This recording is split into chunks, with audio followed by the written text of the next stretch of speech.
Un ex allevatore 85enne di Castelfranco è stato denunciato per violenza sessuale nei confronti della badante, un'avvenente 35enne marocchina. La straniera, stanca dei continui palpeggiamenti e avance dell'anziano, ha raccontato agli investigatori di essere stata assunta in prova e di aver subito un tentativo di violenza sessuale durante la prima notte di permanenza all'interno dell'abitazione dell'uomo. L'85enne, così racconta la 35enne, si sarebbe infilato seminudo nel letto della donna cercando di avere un rapporto sessuale con lei. La badante, terrorizzata, è riuscita a sfuggire al tentativo e a respingere l'anziano. Altri abusi a sfondo sessuale sarebbero avvenuti persino anche durante il ricovero in ospedale dell'85enne, che doveva sottoporsi a un'operazione chirurgica. Nell'abitazione dell'uomo, durante la perquisizione effettuata dai carabinieri, sono state trovate varie scatole di Viagra e preservativi.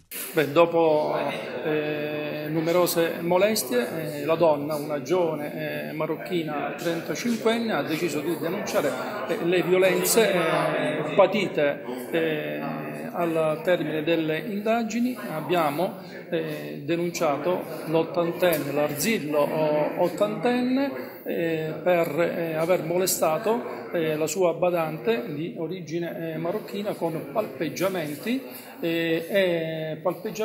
in particolare al seno e alle parti intime del corpo. Sì, ci sono stati diversi tentativi di violenza, in particolare uno in ospedale. L'uomo, alla presenza peraltro di un testimone, ha tentato di palpeggiare la donna e di toccarla nelle parti intime. La donna si è rifiutata e l'uomo ha reagito schiaffeggiandola.